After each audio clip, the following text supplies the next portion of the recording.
So, depending on which faction you play on, you'll find the entrance to this raid in different locations. In this video, we're going to be doing this raid from the Horde side. In the next one, we'll be doing it from the Alliance side, and I'll show you that, how that works there. Now, my Alliance Demon Hunter is not as good as my Horde one here, but I think she'll be fine. Plus, she's actually the one. The Alliance one is the one who actually has more actual progression and more actual stuff unlocked from BFA than this one does. So it's actually going to be the one you saw me do the BFA Alliance quest content back then. So there, of course, is the main hub for the Horde. Dazar'alor, right over there. So you go outside, just north of here, and you go down here. And right here is the Horde entrance for Battle of Dazar'alor, or BOD for short. So I've gone ahead and turned off DBM just to try and make sure that no cutscenes get skipped from now on. Since I'm trying to show as much of the story as I can, and when it skips the cutscenes, it hurts that. So I shouldn't need DBM for showing these. I can always just turn them back on when it comes back for the time I need them. Even though I have been told, don't use both, DBM and Bigwigs, choose one or the other. The thing is, both offer different things that help me out in raiding, so it's hard for me to choose just one when they both offer things I like. But anyways. Let's go ahead and see how this raid starts. What is it that you would actually see this more so on the Alliance side, because you actually see more preparation for this assault on the city on the Alliance side than you do on the Horde side. On the Horde side, they're busy dealing with Uldir, as you just saw. They were dealing with all that. But then something happens. They get drawn up here. The Horde gets called to deal with stuff over here, and then we find out, wait a minute, something's happening back at Dazar'alor. Something's happening over here. And that's when the Horde realizes, we've been tricked. We've been diverted up here, and they're attacking the main city. We have to get back. Which leads to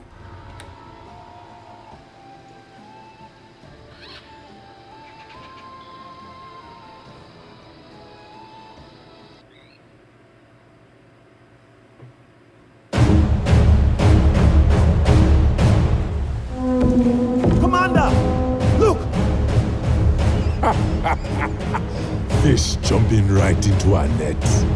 Go! Go!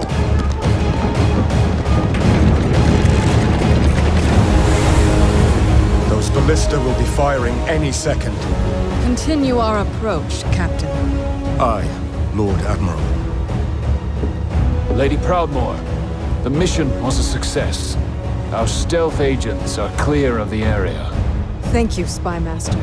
Hi, Tinker. Are you ready? I'll activate our surprise just as soon as we're in range. Now. Steady. Incoming! Hi, Tinker!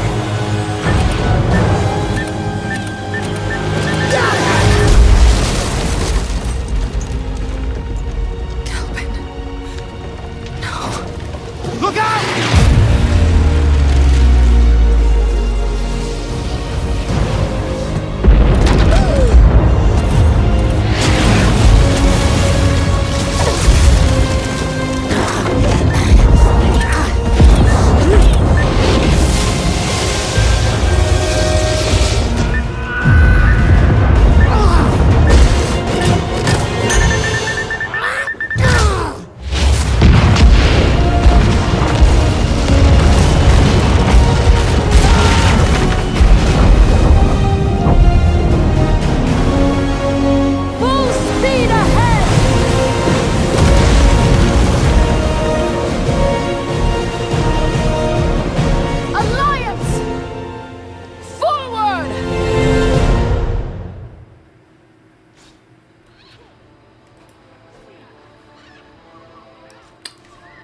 So, yeah.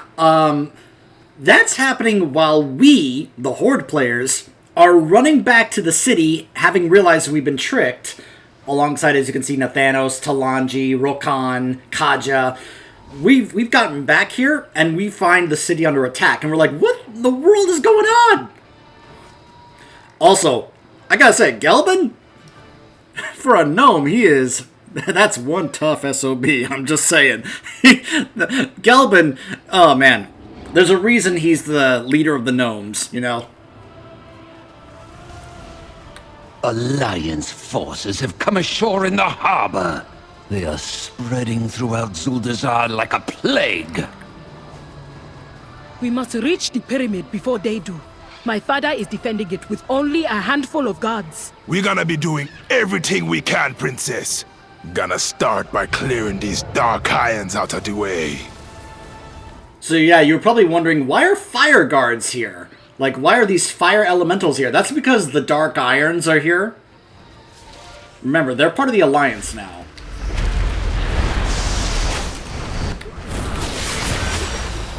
You know, don't bother helping me, guys. I'll just go ahead and clear everything for you, I guess.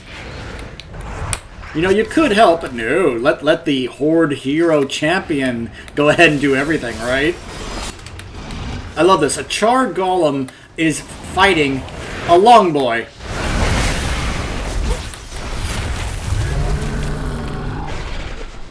Run, Hanak, run!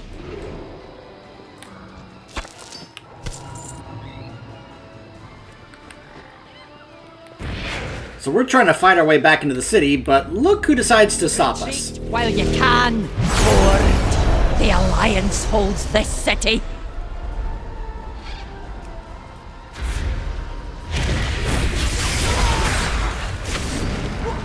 No smoldering dwarf will prevent us from reaching the king. Champions, take her down! I can't wait to show you what it's like on the Alliance side, though you've probably already seen it if you've seen my Alliance playthrough, but yeah. The Champion of the Light, which are Dark Iron Dwarves, because remember, you can play a Dark Iron Dwarf Paladin in this game. So, and can I just say, I actually really like it when Blizzard decides, okay, we're going to take a class that you guys play, and we're going to turn them into a raid boss to help showcase some of the full capabilities of what your class is capable of, even though we're never going to let you do some of these things because it would be way too overpowered and people would complain about balance. But we're going to go ahead and let you see just how awesome, like from a class fantasy standpoint, what your class can do. And here is an example where they're like, yeah, we're going to take a Dark Iron Dwarf Paladin and make them a raid boss, which is kind of what they do here.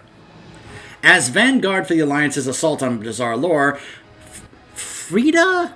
Or Frida? I think it's Frida. Frida Iron Bellows leads her troops with fervor and conviction. Her battle prowess and unwavering faith in the light make her a force to be reckoned with. Remember when the Dark Iron Dwarves were one of the bad guy factions in this game? Like, back in vanilla, when we were going into the Molten Core? You know? Just saying. So, I remember this fight being kind of annoying to pull off with some groups, especially pugs, because they had, this fight has a lot of stuff, like obviously they have Consecration, Wave of Light, lots of disorients and such. They have heals. You gotta make sure you take out the ads that do the heals, but this fight can get very messy. Very messy.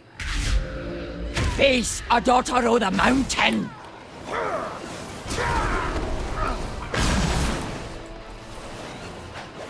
I like that she's using the Dark Iron Dwarf Paladin mount.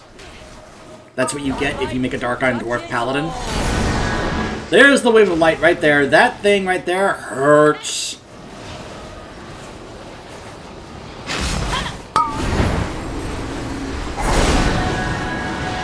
Just kind of seeing if I can show. Alright, so it's still doing some damage to me. You also notice it put a dot on me. Every second it does holy damage to me. And you can see the more she attacks, the more it puts a stacking debuff on me, doing constant damage. So yeah, I'm going to go ahead and start to... There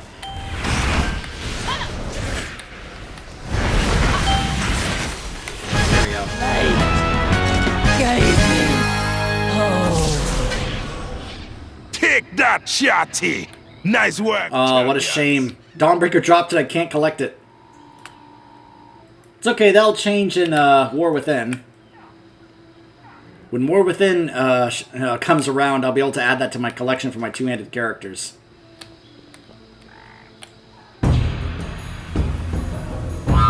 One someday! Oh, my. Does the mighty Rastakan need old One Samdi's help yet again? Aid us, or you will be the lower of a ruined kingdom with no one to remember your name.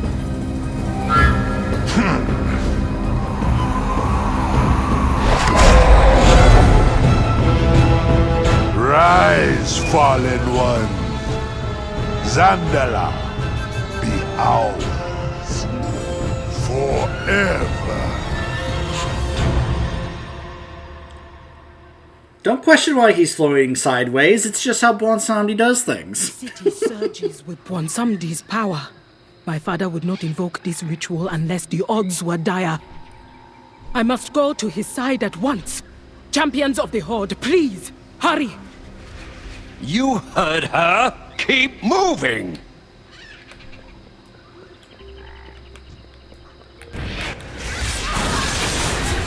So what Bwansamdi did is not really going to be relevant for us on the Horde, but it will be relevant when we do this on the Alliance. I just find it funny the cutscene was apparently having an issue where it just has him floating sideways, because I don't remember that being the case when this was current. It's too far away. It could be a bug or something, I don't know. I can't do that. Also, I love that these medics are literally casting stuff to keep themselves alive. Like wings and heals and such. Dharma, if you're watching this video, I hope you get a kick out of watching these medics casting priest abilities. For those who don't know, Dharma is one of our guild's officers and one of our main holy priests.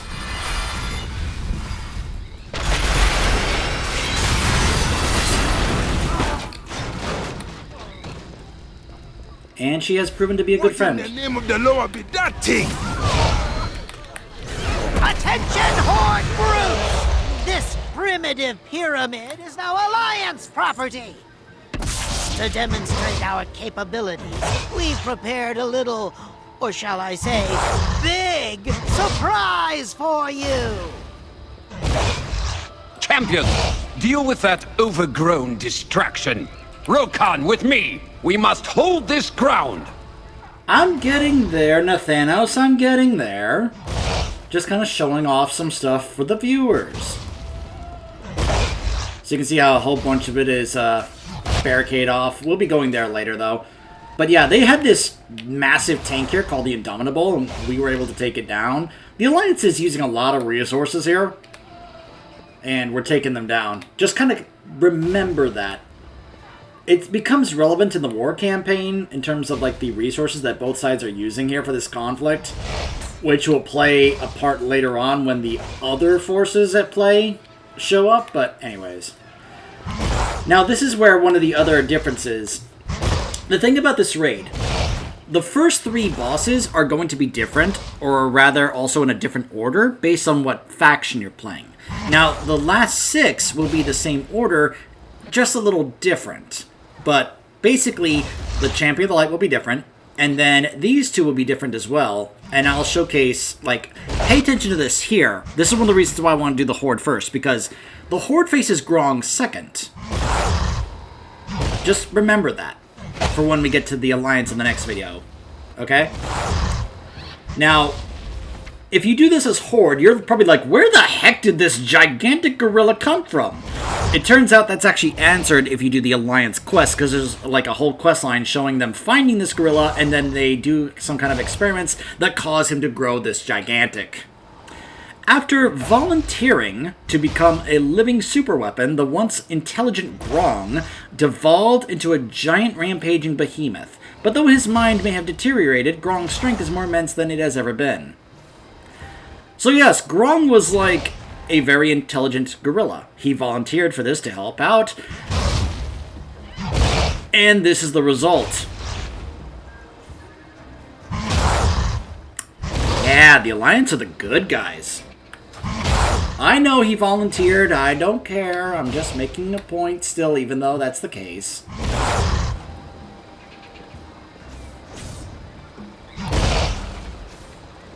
Hey, Grong.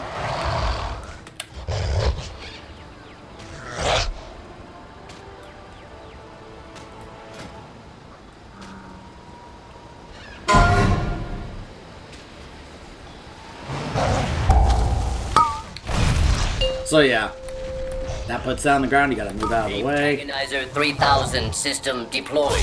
Prepare to encourage target. Horde bad. Smash monkey. Who is a good monkey? You are.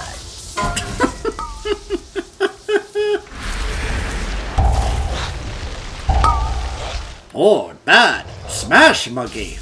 Subject's irritation levels rising. Maintain shockification. System failure imminent. What is shocking development?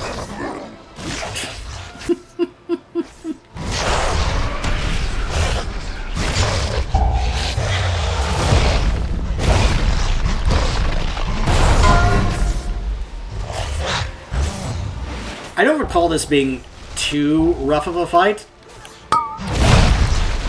But then again, I probably had, I don't know, a different experience than others. Antagonization matrix at maximum. What we got here now? This big fella look like him could be useful, eh? But don't you be lazy now, ape man. Get up! Show them invaders them shouldn't be messing with old boy someday. I'm sorry, law Grong. of death be mighty indeed.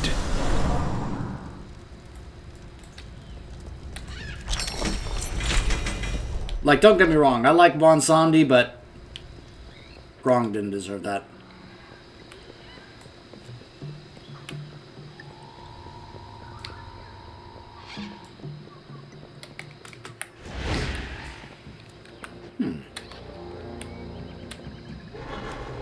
I'm out of range. I guess I go this way. It's been a while since I've ran through this raid. You will come no further. Proud Mo. Oh, I am going to enjoy seeing you fall. Why, Blightcaller? I don't believe you've ever received a proper burial. I'd say you're long overdue. Champions, find a way around her damned ice walls! Or through them. So, I gotta admit to you guys, during BFA, I was getting really irritated about this whole thing. Especially during this time period, because they were really making some of the characters just seem awful. Like Jaina. Like, there were times in this expansion where Jaina... Here! Thanks, Jaina.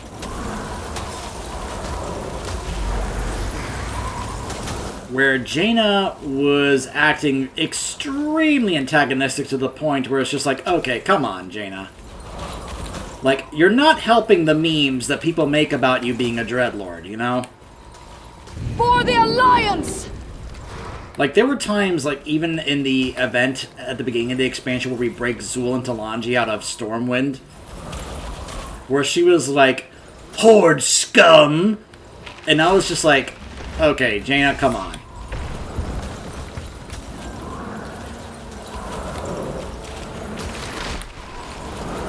For the Alliance! However, once I did the Alliance questing, I saw that they weren't really doing that for Jaina. Like, for one thing, we find out a lot more about what was going on with Jaina before this raid. The whole conflict she was having with herself, being imprisoned by, you know, the Drust. Don't be letting them stop you now, heroes!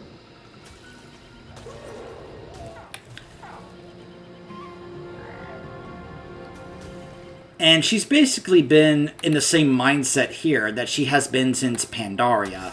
and the bombing of Theramore, which is still her continuing drive to take down the Horde. And it wasn't until... And you see this on the... This is why you gotta play both sides. The Horde side, you do the questing with Bane to then go ahead and have him say, Valera, I need you to send a message or get a message to Jaina. And now on the Alliance side, we're there to see Valera arrive, try to give the message to Jaina, and at first Jaina is ready to kill Valera.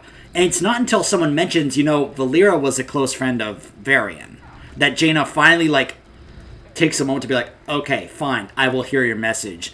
And then she goes to meet Bane, we see the thing where she meets her brother, and that's when Jaina finally turns as a character and realizes how far she's been going, and it's a path she doesn't want to go down anymore. Especially after we then also, you know, she agrees to free Bane, which of course leads to us finding Thrall again, and you know. But let's just say at this point in time, I was getting very upset about how they were depicting Jaina here as just kind of this full-on, like, I'm going to genocide and kill all the Horde, you know, just very villain, you know.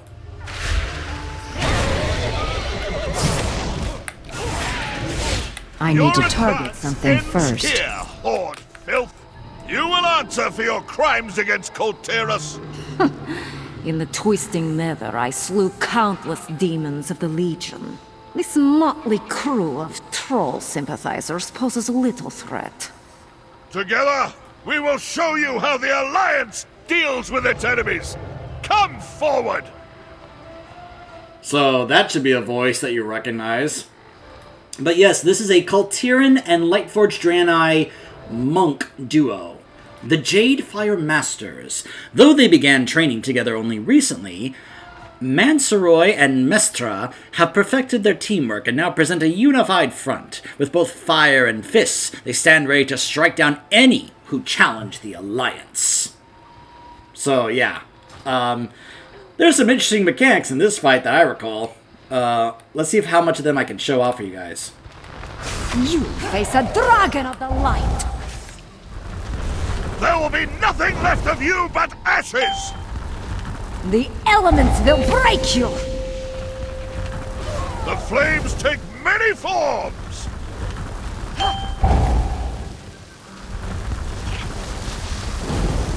Face the flames of the Inferno! So yeah, those living bombs had to be dealt with, and yeah. Otherwise, yeah, it would be doing a lot of damage to the raid. No quarter for you! And then this happens. Light of the cosmos will crush you! It's a maze with rings of peace.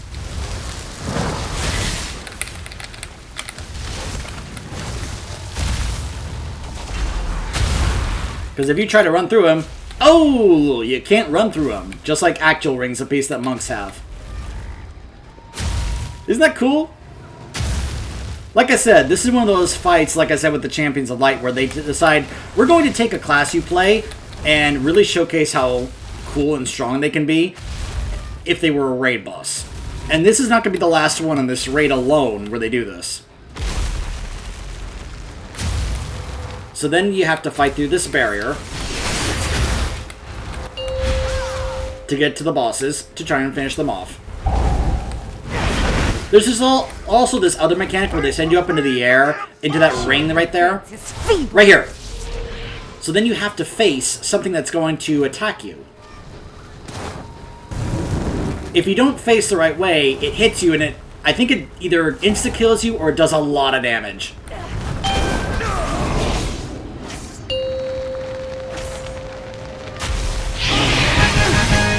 Your horde serves only death. Yeah. At this moment in time, they kind of were. We just didn't know it. We got to get to Rastakhan and Talanji!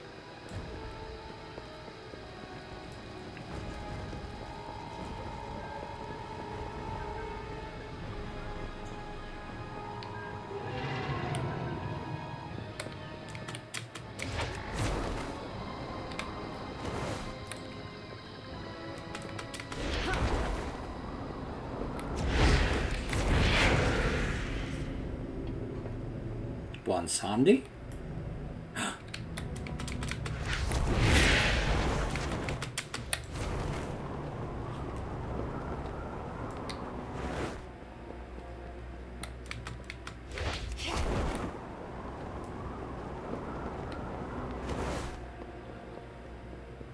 We're too late.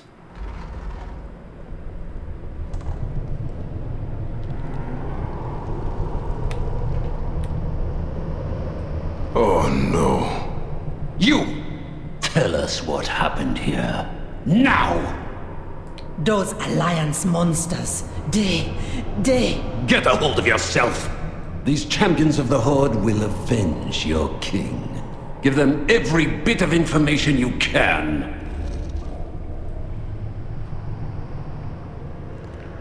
So, when this raid was first announced, they said that you would get to play as both factions. And people were just like...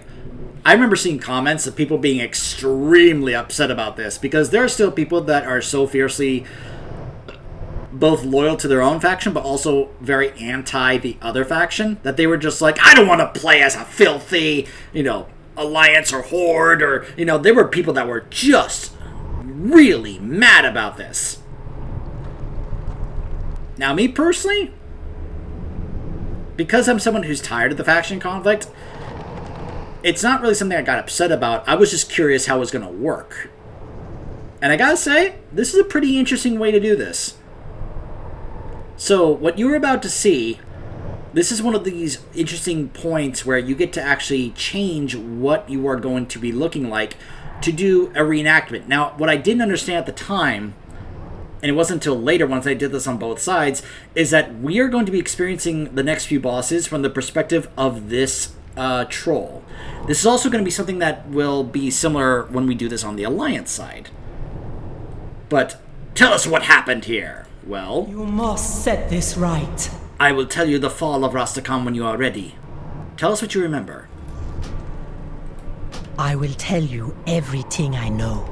It began when the Alliance reached the pyramid. So now, we are the Alliance equivalent of whatever we would be playing. Beast knocked out of the air! Where is Mecha Torque with that new toy of his?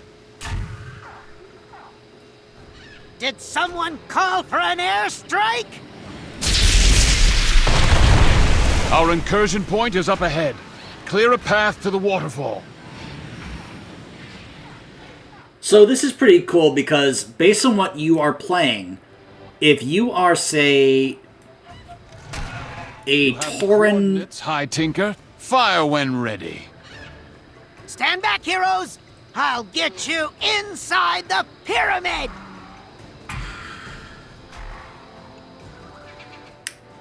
Alright, now they're done talking.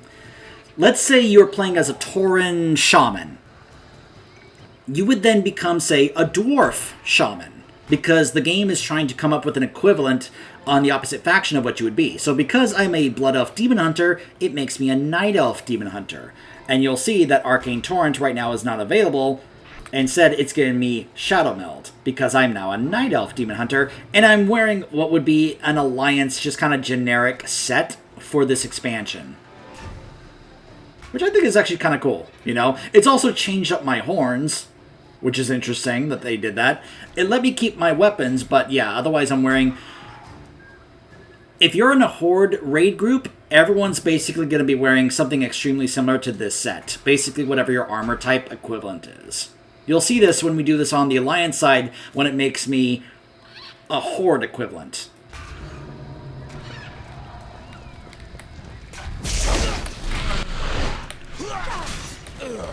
But yeah, you'll see that there's, of course, Gen, Shaw. Again, this will be a little bit more of an actual continuation if we're playing this on the Alliance side, but because we're doing this on the Horde side, we're having to see, like, oh, what happened? Well, this is what happened. At least from the perspective of the troll who's telling us this. And I want you to remember that. Because that will also be the case later on when we do this on the Alliance side and we ask someone, what happened? Tell us everything that happened. Okay. And I think a lot of people didn't know about this because they didn't play this on both factions. It's why I've... Successful! I'll stay out here and keep the skies clear. Dazar'alor has stood for thousands of years.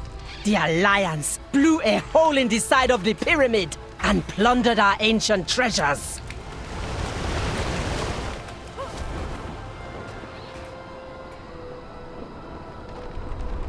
We did not know it, but those Alliance spies must have snuck into the temple before. But we, Zandalari, guard our treasures well. We've already scouted these halls and disarmed the Zandalari defenses. Our way in should be clear.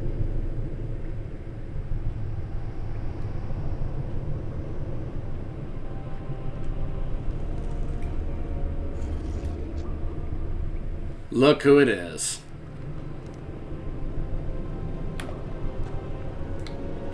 So, I gotta talk about this because I can't show you the way this used to work because it can't work that way if you solo this. But they have now changed it where if you just go straight to the boss, it no longer... Well, let me explain. This is opulence. Long ago, King Dazar had his golden treasury enchanted so that it would rise against anyone except its rightful owner. Many unsuspecting thief has been slain by the very riches that they coveted, serving as an important lesson to those who would steal from the throne. This was a complicated, crazy fight back in the day because you had to split the group and have them go down both sides. Because if you look at the map here, you have to have two groups, one on each side, go down this hallway with little gates in between, avoiding traps, fighting ads, while also getting some specific gems, and then make your way into this room. Now, you couldn't just go straight through back then because the boss would then get this massive buff that would basically make him almost unkillable, and he could just wipe out everybody. So, let's see if I can see what it's called. If I can find it. I think it's this, Horde Power. When Opulence is engaged, it will attempt to hoard power from the constructs. If they are alive when his cast finishes, it will gain 100% increased damage done and 100% increased health for each of the constructs still alive, killing the constructs. The constructs are these things right here. This is what we are going through these hallways destroying to make sure he does not get that buff. If we just walked straight through, he would get this massive buff and he could just wipe us out and we couldn't kill him. And that was also the case when you tried to solo this before they made the changes, because it would activate, and it was just like, nope, can't kill him. It only took, if you were in a small group, until recent times, it took some very powerful characters to be able to do this. I know this because I experienced this with a group of like 4 people. We came in here and just went straight to him. And even though we were very geared, it still took us a while to take him down. Now, normally how this would work is you're going through the hallways and you're getting, I mentioned the gems. Here are the different kind of gems you could get. Opals, emeralds, topazes, rubies, amethysts, tailwinds, and diamonds. Each one was for a different role and each served a different purpose. If you were a tank, you would grab the diamond, which would absorb 50% of all incoming damage up to a maximum of 300%. And when the absorption is broken, the diamond would become depleted and it would require 30 seconds to recharge. You needed this to, of course, help tank. The amethysts and tailwinds, or the sapphires, excuse me. The sapphire would grant the target tailwind, which would increase their damage done, and the amethyst would increase their haste, and heals would apply shadow touched, which would reduce the amount of shadow damage they would take by 90% for a whole minute. The opal would have each new creature that you attacked would then hold the opal, granting a stack of Unleashed Rage, which would increase the damage done, and it would stack. Emeralds, while you stood still, you would gain stacks of earthling roots, and while moving, it would lose it, which would increase your damage done. So casters that stood still usually would want to take the emeralds. The topazes, when no players are staying nearby, you would gain incandescence, which is the power of the sun grants incandescence. Players standing nearby will cause you to lose it. Upon reaching 100 stacks, you would become gross incandescent, which would have you become a beacon of the sun's power, granting your brilliant aura, which increases your critical strike by 100%. The ruby would increase damage dealt with focus animus, which would increase damage taken So you would use the ruby to increase the amount of damage they would take. So depending on what you were playing would determine what gems you would grab. And you would kind of like plan this out ahead of time because you wouldn't have that much time to like stand there and decide it and such, you know? You would have to figure this out ahead of time, so that by the time you got to the room, which was usually these rooms here where the gems were stored, you would then go ahead and grab them, making your way into the room where opulence is, and then be able to use those to help take down the boss. I can't show that to you because if I go into these hallways, the boss resets. So it's literally impossible for me to show this to you as a solo. Instead, I'm just going to go ahead and walk into this room and face opulence.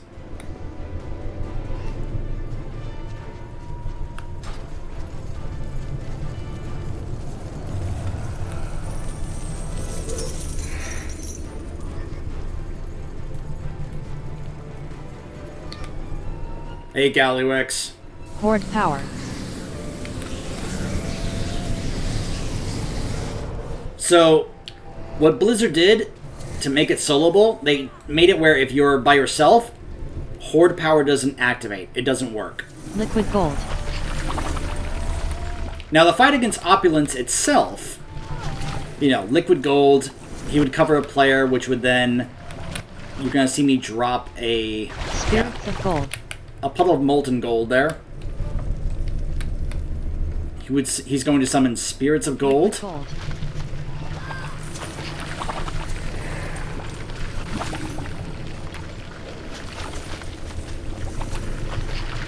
And they do lots of physical damage when they're done doing Channel Gold.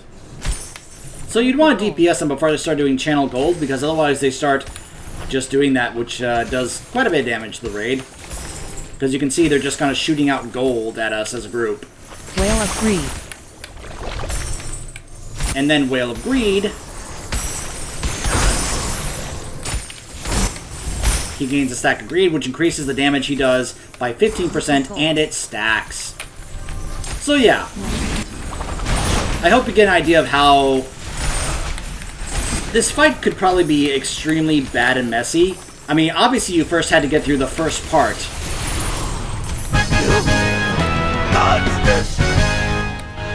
How could you destroy something so glorious? It's true what Sylvanas says. You Alliance goons ain't got no souls! We're entering the heart of Dazar'alor. Expect fierce resistance from the Zandalari. It would be wise to set some traps to cover our flank. Keep going. I'll catch up. The Soulless Alliance desecrated our holy place. They scoffed at the Loa. All they wanted was blood and gold.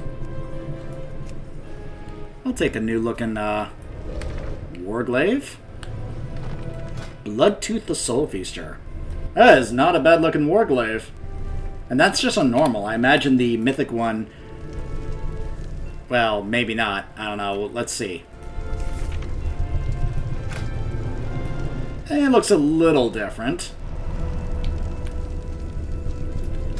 I'll try soloing this place on Mythic at some point.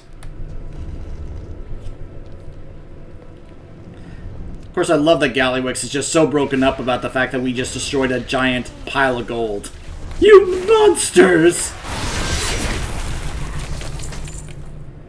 He's just so heartbroken we destroyed Opulence. He's like, how could you do that? It was so beautiful!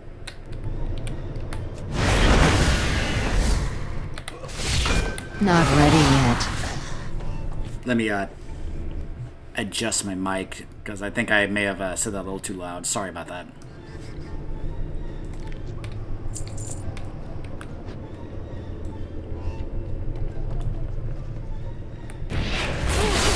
So, It's still recharging. how many of you like council fights? Because we got one next.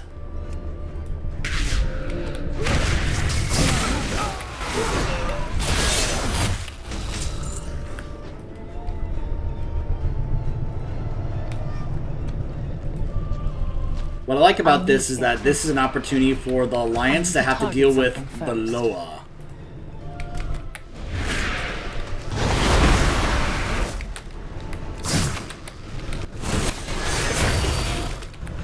Because you'll see that we are encountering servants of various different Loa to try and slow us down.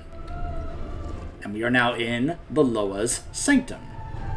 And you'll see shrines for each of the various different Loa. There's one for Bwansandi. There's one for Akunda. There's one for Paku. There's one for Gonk. There's Kragwa. And then there's the Tiger Loa. I actually forget his name at the moment. But he's cool. In fact, you can actually find his daughter in the Emerald Dream as a hunter. The Conclave of the Chosen. Deep within Dazar'alor lies a chamber built to honor 6 of Zandalar's greatest Loa, guarded by their most devout followers. Trespassers who dare enter the sacred hall are soon met with primal fury like none they have ever seen. Interesting that there is that there isn't a shrine here for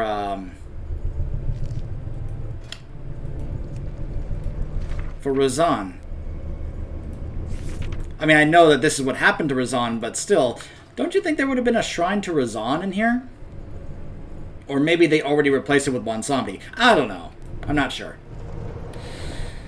This fight can also be kind of nuts in terms of what you had to deal with and manage.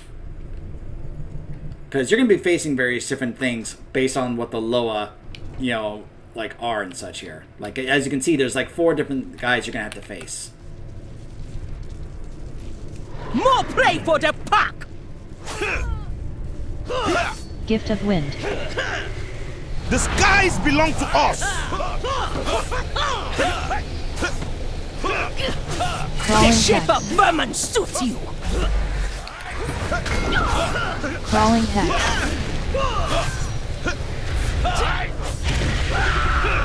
Wild Moth. I join. Mark of Prey. So yeah, you kill one of them and that's going to cause these stalkers to show up and they hunt down, they fixate, and you can get polymorphed. Yeah. I hope you get an idea now as to why this fight was kind of crazy. Kimball, that's his name. There he is, Kimball.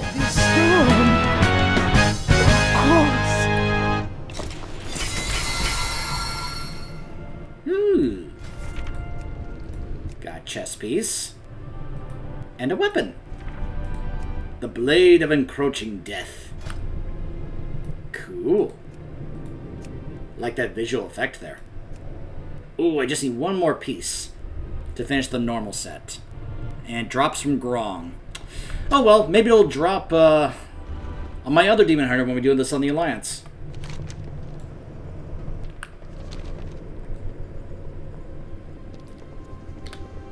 The Walk of Kings. Because now, all those horrible Alliance monsters made their way to our King's throne room.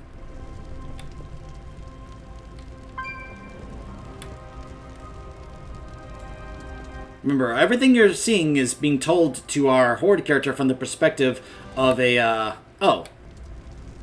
I guess the elevator was there. I didn't realize that was it. I was waiting for it to come down. Turns out I was already there the whole time. But everything you're seeing is being told to us from the perspective of this Zandalari troll that's like, oh, those Alliance monsters. Wait till I tell you the horrible things that they did. And that's important for what you're about to hear, what you're about to witness. When we reach Rastakan's throne room, one of the major differences that I noticed when I did this raid on both factions was what Greymane says. Now, the first time I did this raid, it was on Horde, obviously. And I remember at the time, I was mad at Greymane. Of course, at the time, I did not like Greymane after his actions in Legion, especially in Stormheim. I really did not like Greymane.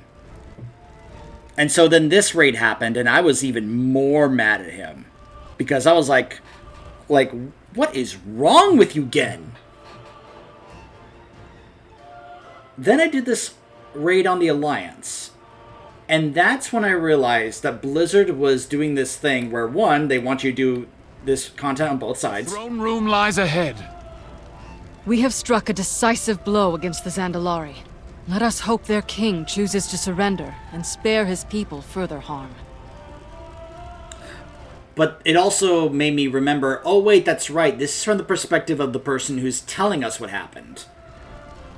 So what the Zandalari troll is telling us is that this is what she perceived as what actually happened, not what actually happened.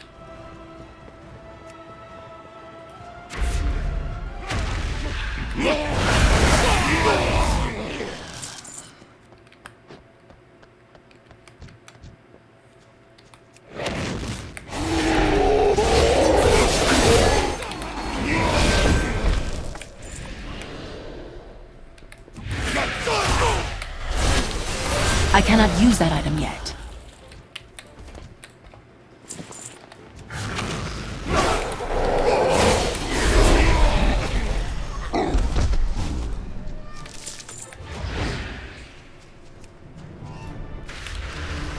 I'm out of range.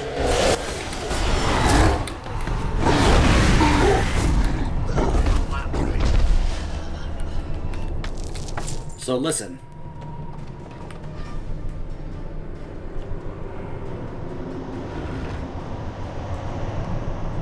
Like hungry predators, the Alliance monsters closed in on their prey. The Heartless Alliance stormed the throne room. Our noble king defied them to the very end. King Rastakhan of Zandalar, I order you to submit! You will bow before your new master, King Anduin Rin, and you will deliver your daughter to us as a hostage! You, an exile without a homeland. You dare invade these sacred halls and demand that I turn my kingdom over to you. The Zandalari built an empire that would endure for over 10,000 years, while your barbaric ancestors scuffled in the dirt. We conquered this world. We brought it glory. You are nothing.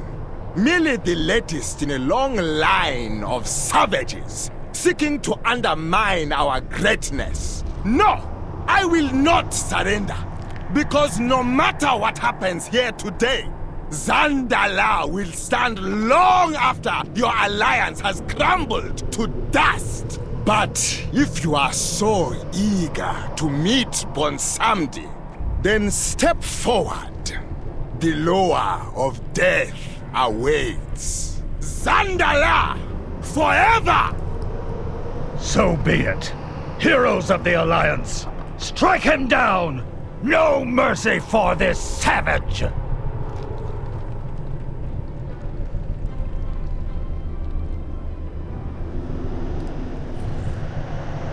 I'm telling you, the first time that I heard that dialogue from Gen, I was furious with him.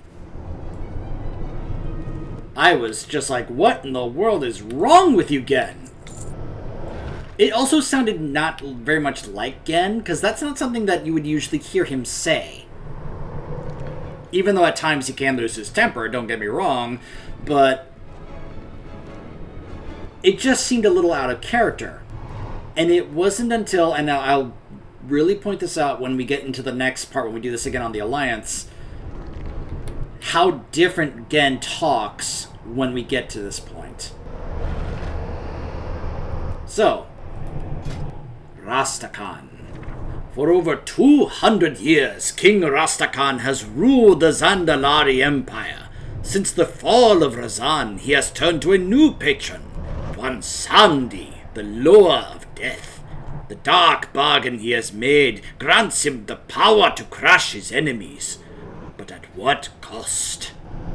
So he will call upon his bodyguards to help defend him in his throne room, and then after they've been dispatched, he will fight, and then he's going to call Bonsamdi to join the fight.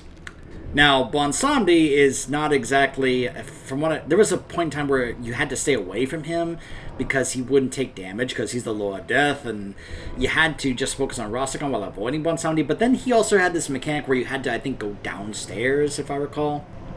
When he reaches 6% health, he demands that Bonsomdi empower him, which will cause him to transfer a portion into Rastakhan. After the transfer, he shifts to the Death Realm, pulling the closest half of the party with him, which is the downstairs part of this fight. Once Bonsomdi is taken to 50% in the Death Realm, he abandons Rastakhan, teleports all the players in the Death Realm back to the Realm of the Living to finish the fight with Rastakhan. So unfortunately, I can't show you the Death Realm portion of this fight, because it doesn't really work that way anymore, especially at least when you're doing solo. The only way I can do that is if I was to get other people in here, but then other things wouldn't work, and yeah, it'd be a bit of a mess. So, but yeah, you can see some of the stuff here. I just can't show you the Death Realm part. You do not face me alone, invaders! You stand before the finest defenders of Zuldazar! My loyal subjects! Bonsomdi! The Alliance invaders have struck down our people! Aid me! What you be raising such a fuss about, Your Majesty? Old Bonsomdi ain't gonna let no outsiders take your throne. You see that? That green circle around him? That's the aura that Bonsomdi has that makes it where he doesn't really get damage. And he applies Aura of Death to players. So you basically had to have one group deal with Rastakhan and keep Bonsomdi at one part of the room because you didn't want this aura hitting everybody in the raid. And then, of course, he's got a zombie dust totem. Fire.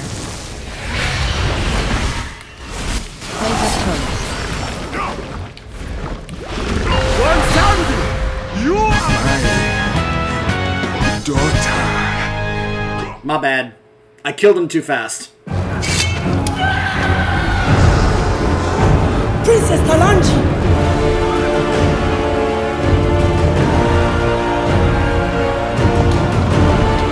Get to the king. Now.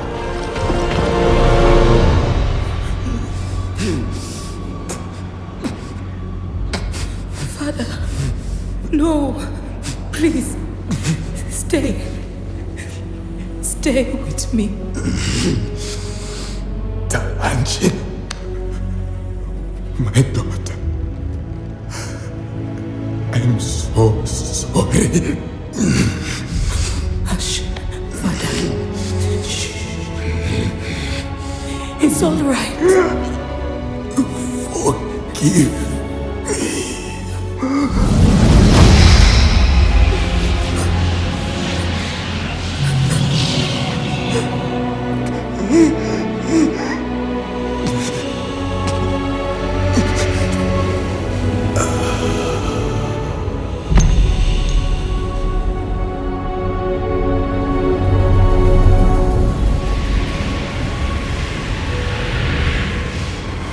Bonsomdi. Yes, my queen. What have you done to me? Oh, he didn't tell you about our bargain? Shame on him. Your Majesty! The Alliance dogs are escaping! What are your orders?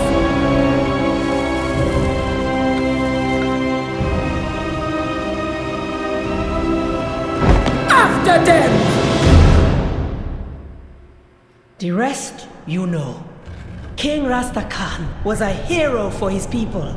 I would do anything to avenge him.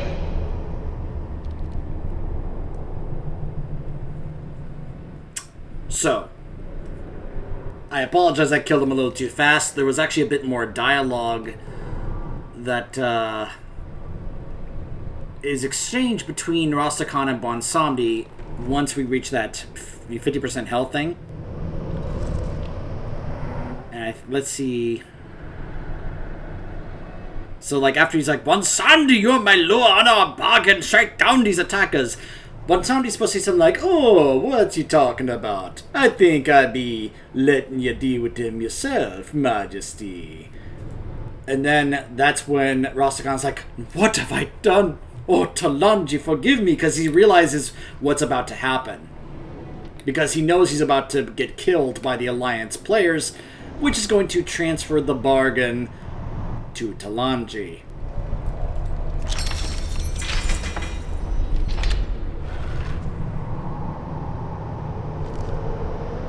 So, yeah. Let's see, I think now we go back out this way.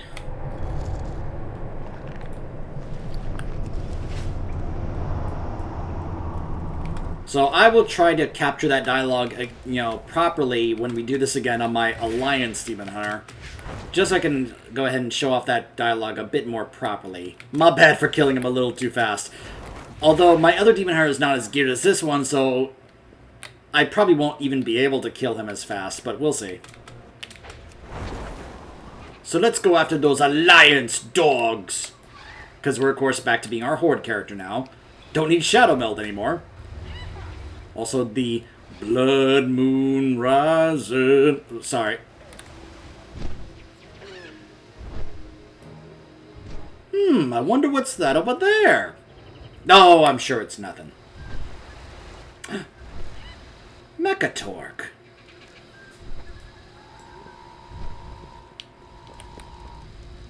It's the Nerms! Alliance forces! Get to the harbor! I've got you covered! Not so fast, hi, stinker! Your band of murderers ain't going anywhere! Still can't forgive what they did to my beautiful money golem. You plan to stop me with that gaudy piece of junk you call a flight suit? Were you planning to sparkle me to death? You think you're better than me? You think you're better than me? Let's go, Tinker Boy! So, in case you guys are wondering, yes, I do have the mount from Jaina because I got it back in BFA. However, I do not have the Gmod mount. So there is a chance I could actually get it to drop on these two separate runs that we're doing here, which is, of course, the thing that Gallywix is using. Though I will say, when are we going to be able to get that mech the Mechatork's using? I'm just saying, Blizzard.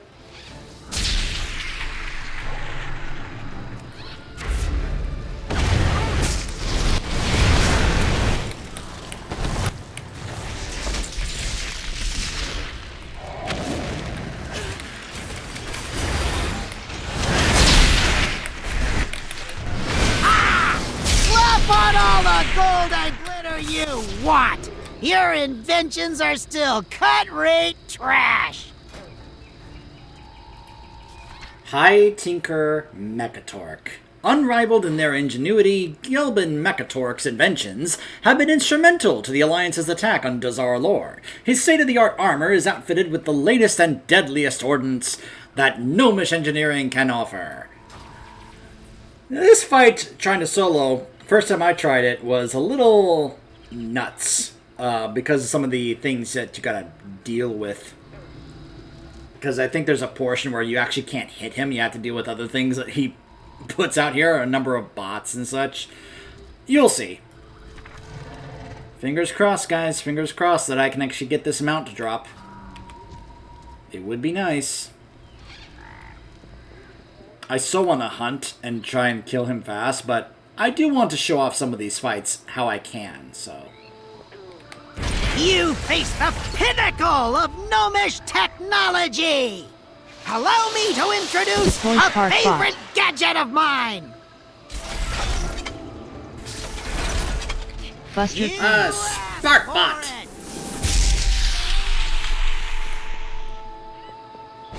Get ready for a shocking charge. twist! So of course he puts a bomb on us. Deploy Sparkbot.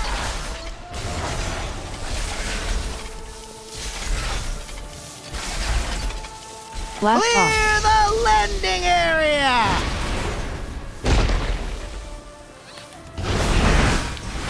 Let's put that Horde intellect Gallywix brags So, yeah. about to the test. I know how fond you are of spears and battle Walton axes, but surely you recognize superior technology Signal when exploding you sheep. see it. Gelbin. Get ready for a shocking Volt charge. twist. I like you, Gelbin, but can you stop it with the gnomish elitism of, ha! You don't know what smart, intelligent technology is, you primitives.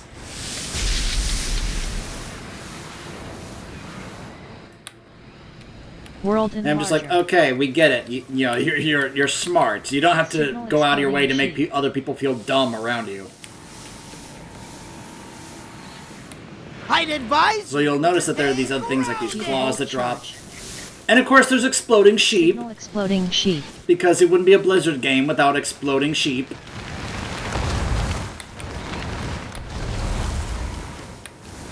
So I remember running around doing this going, okay, how long do I have to do this until he finally comes back down? There he is.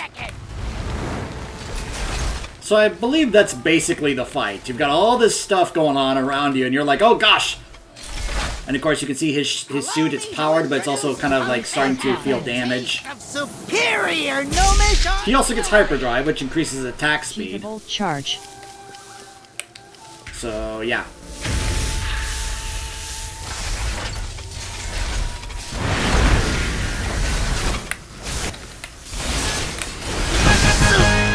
Failing. Not looking good.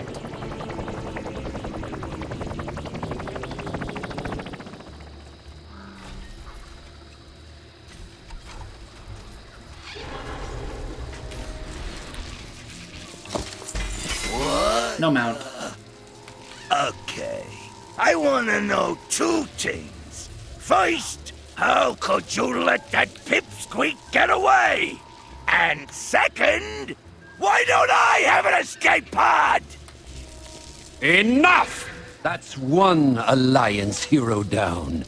But I want your blades soaked in Proudmoore blood. Move!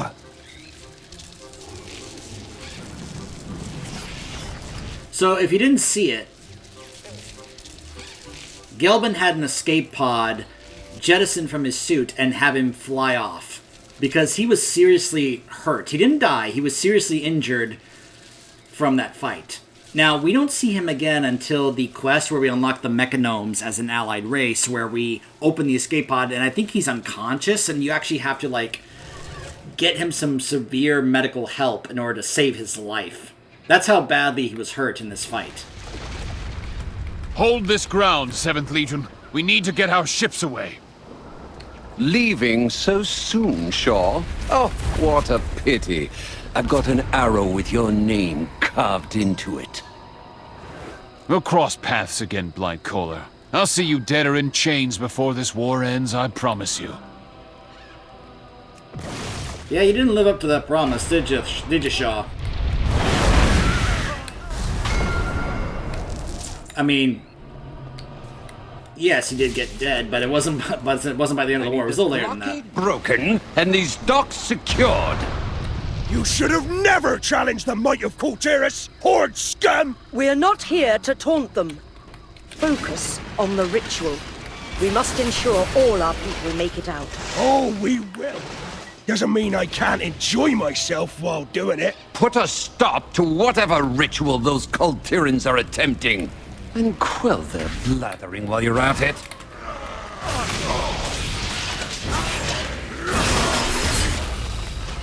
This is another reason I was extremely irritated about going through the war campaign as Horde. I had to deal with Nathanos the entire time. I hated it. Absolutely hated it. Alright, hold on. I'm going to take a moment to clear out my bags. Many deals for a friend of the Grummels. Which is something some of my guild mates don't really do that much. Not that I'm saying anyone in particular, but if you watch this, you know who I'm talking about. Farewell, friend. That's some powerful mojo those sea priests be cooking up. They summoned a nasty thing. I don't care what that monstrosity is. I Bring need a it target. down, champions. I need to get Whatever closer. you say, Nathanos.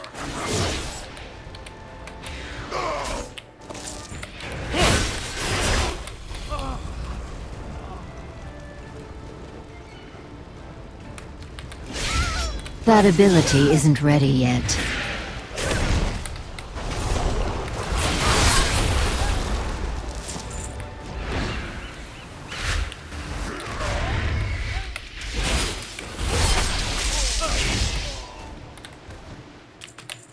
So,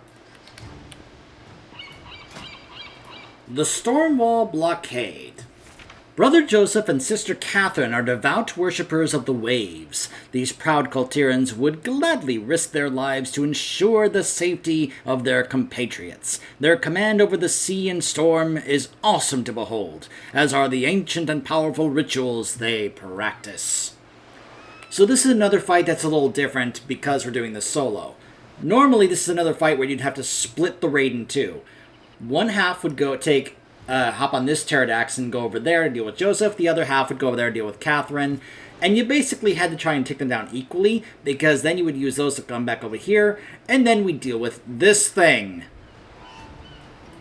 However, because we're doing this solo, we can just do this one at a time.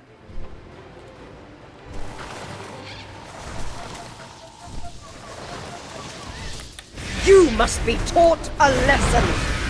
Tides, carry me home.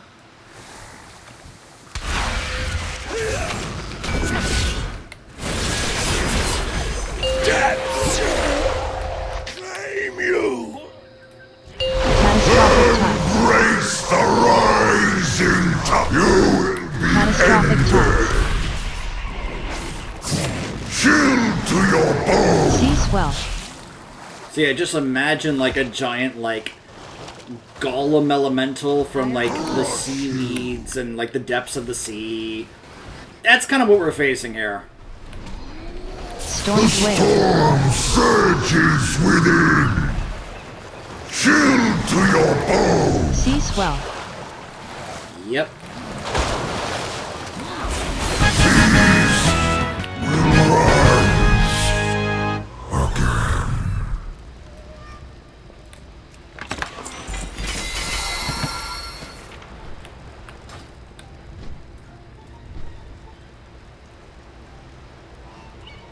Princess Telanchi, the Alliance be using their sea priest mojo against us. No!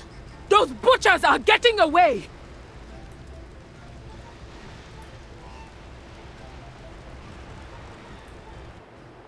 Helm!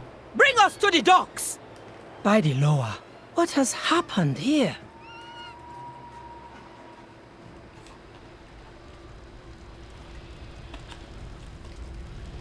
The Alliance invaded our city and killed our king. The wounded need my aid, Captain.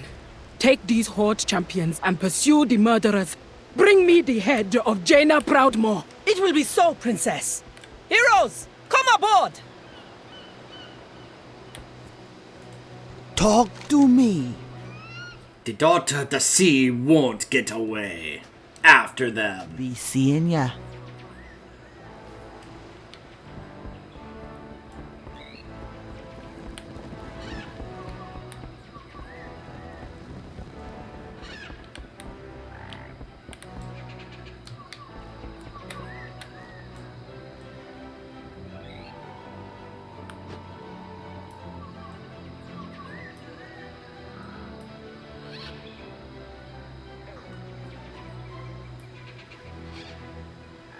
That's not the ship we're chasing. But we are in hot pursuit!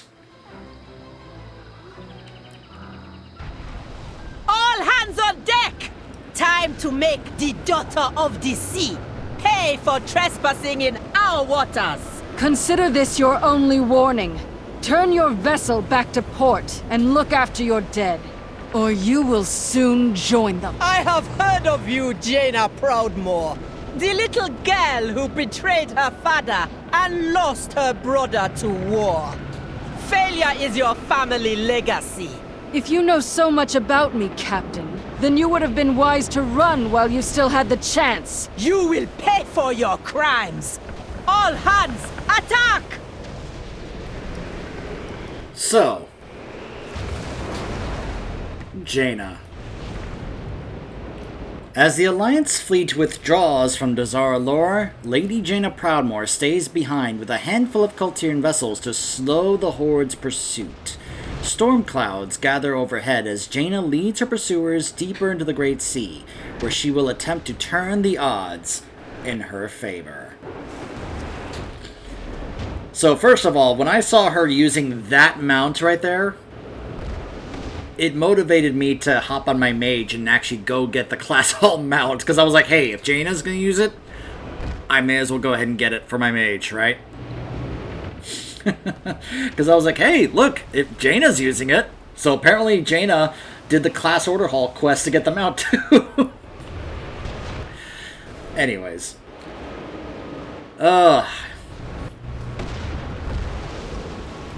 Mythic Jaina is one of those fights that you had to be around back then to remember just how crazy of a fight this was.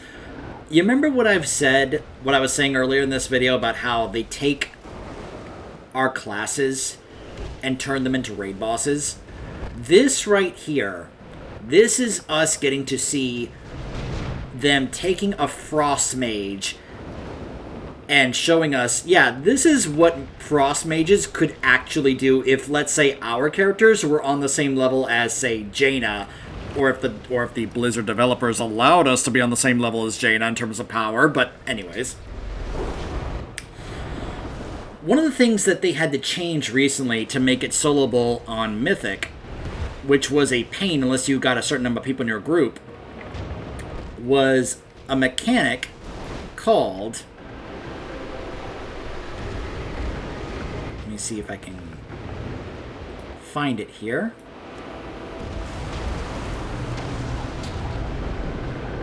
And make sure I actually...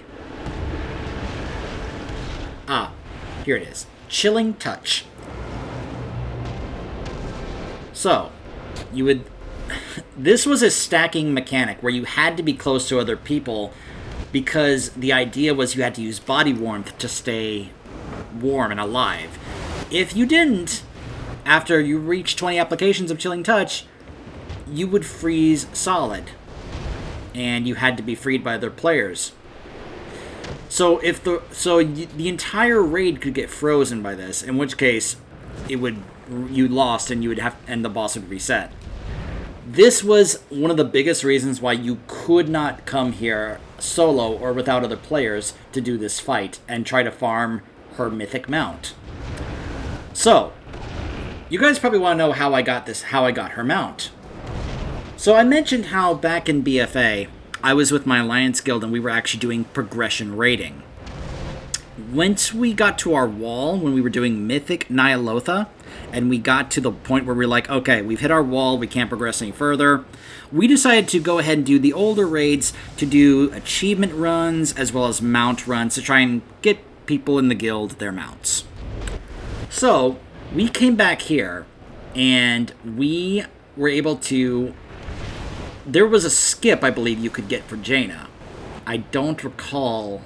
I don't think I actually have it. I don't even remember what it actually is. But there was a way to skip straight to Jaina, if I recall. I don't remember if it was a quest or if it was something you do as a dialogue option to go straight to Jaina. I'll have to look this up. But basically, there was a way to do that. However, there was also something else that made us go, you know what? We could probably be able to pull this off and get people their mounts.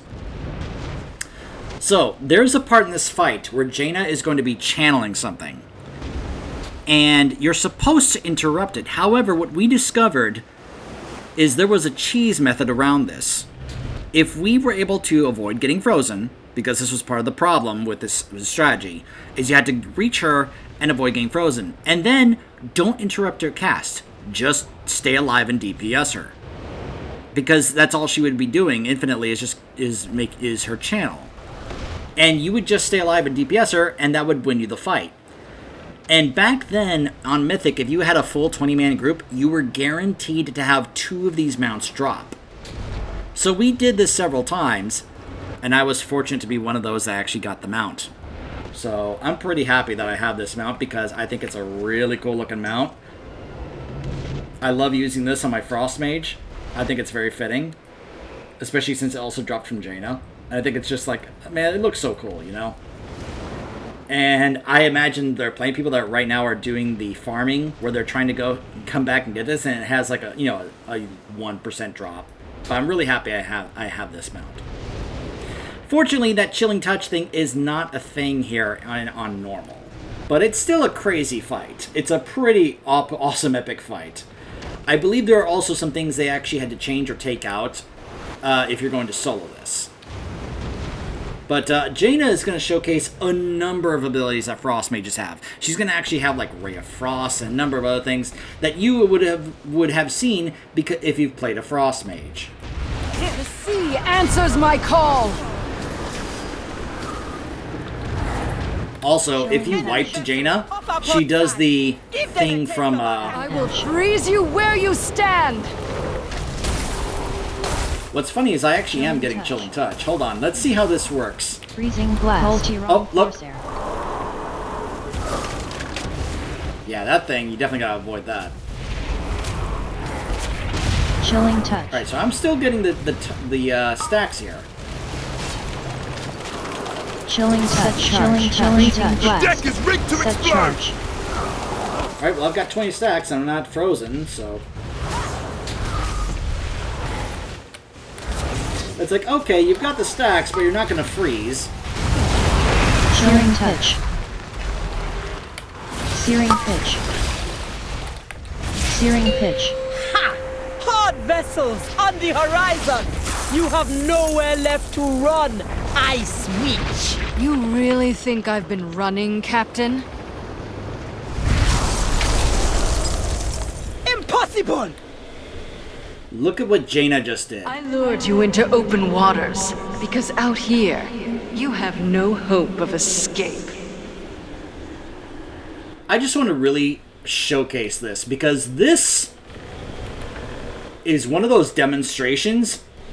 We're out in the middle of the ocean, and Jaina just froze this whole place. If you didn't think Jaina was one of the most powerful beings in the setting, in terms of mages, this should be an example as to showing that, yeah, no, she is extremely powerful. Because this is out in the open ocean. And this is what she did. Holy mackerel. Again, don't you just wish our Frost Mages could be this strong? Chilling Touch. Now again, if this was Mythic, the whole raid would have to be bunched up together going through like this and avoiding getting hit by these things because they can freeze you and yeah. You would get frozen in a block of ice, in which case folks would have to actually like break you out. So here it is. Howling Winds. So we would get like right here. Now we would be getting hit by these things, but as long as we're damaging ourselves out of it, it would be fine. Because we would just be concentrating damage on Jaina while also concentrating damage on us, just to make sure that we could stay, you know, have enough people unfrozen, and just keep damaging her, and don't interrupt that cast. Because once you interrupt her... It's time we finish this. I will it continues the fight. Where you stand. Now this is another mechanic. You'll also notice the exploded ordnance. You would use that to counter some mechanics. But you'll also notice that she does this. So, it used to be you had to break, you know, in order to survive this right here, this big orb that she's doing, you had to break down a wall over here towards the ship. In which case, you would have to fight another, like, water or ice elemental, and once you do, Nathanos would be broken free of the ice, and he would shoot down the wall and be like, "Get Jaina Proudmore." In fact, there she is right over there. Oh, wait, here's the wall of ice. Alright, let me go ahead and do this and show you guys this mechanic. Alright, so we break down the wall of ice. So there's her Tide Elemental, which has Nathanos frozen. So we break the ice. What are you waiting for? Finish her! So we break him out. He interrupts that. And we now have to go back and finish the fight against Jaina. And of course she's doing Arcane Barrage, even though she's a Frost Mage. What?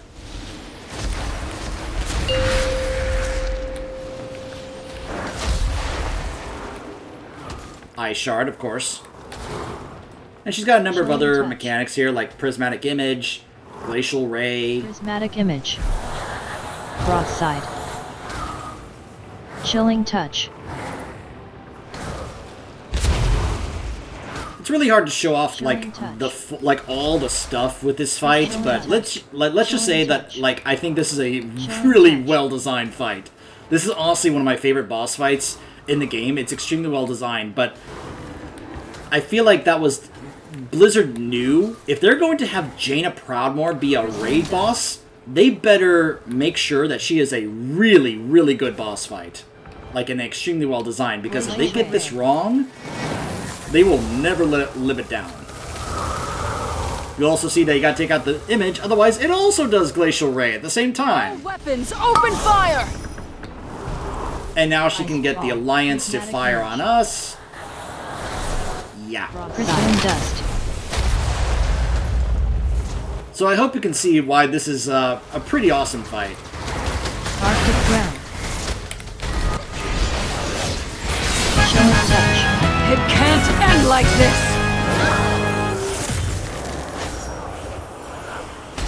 So she teleports away with one health. Proudmoore managed to escape with her wretched life. The war chief will not be pleased. Still, you made the Alliance bleed. Gather your strength, heroes. There will be more fighting to come. What is it?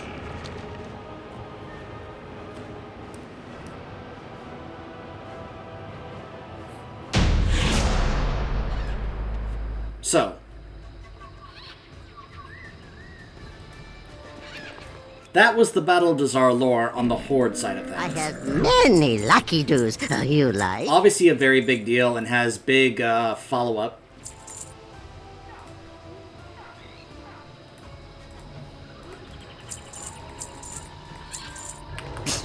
Many farewells. Gotta add that appearance. I have many, many wares. So when we come back, I will be showing you guys this raid on the Alliance side of things and try to showcase some of the differences. Stay tuned.